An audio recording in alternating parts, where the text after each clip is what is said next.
Thank you so much for spending your afternoon with us. As it should be, the focus of a lot of our top stories today on WKRG.com are on the September 11th terrorist attacks. Kimber Collins is at the Digital Alert Desk with those stories, starting with a very powerful Budweiser commercial for 9/11 that was only shown once, Kimber, and this tribute to the victims of 9/11 will touch you.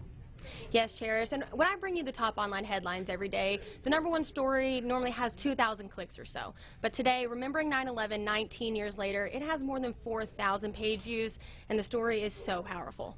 The famous Clydesdale horses went to Battery Park in New York just 2 months after the September 11th attacks. In fact, the AB crew was the first allowed back in New York airspace just to film this commercial. The horses trained for 45 days in order to honor the memory of the fallen with an unforgettable, breathtaking bow. It gives me goosebumps. And that's right, the commercial only aired once during the 2002 Super Bowl.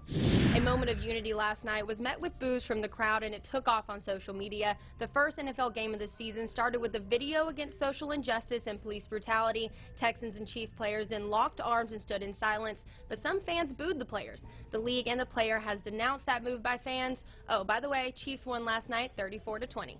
An update to a story I told you about Wednesday is getting a lot of attention online. A 22-year-old man wanted in Oklahoma for raping a 6-month-old baby is behind bars. U.S. Marshals arrested Bryce Watkins last night in San Marcos, Texas. Watkins is charged with distribution of child pornography, manufacturing child pornography, and 3 counts of lewd acts with a child under 12. Your senior year of high school is a memorable one, but one New York teen will have memories of a courtroom. The 17-year-old was arrested Wednesday for trespassing on campus when he was scheduled for remote learning. He says he was protesting and he wants the school to be in person 5 days a week. He is suspended for 5 days, and the school threatened to shut the campus down altogether if he keeps it up.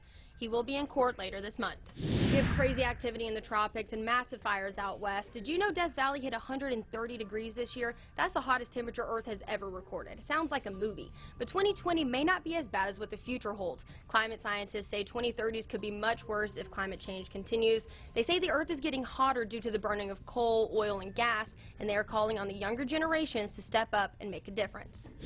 That's a look at today's online headlines. At the Digital Alert Desk, I'm Kimber Collins, WKRG News 5.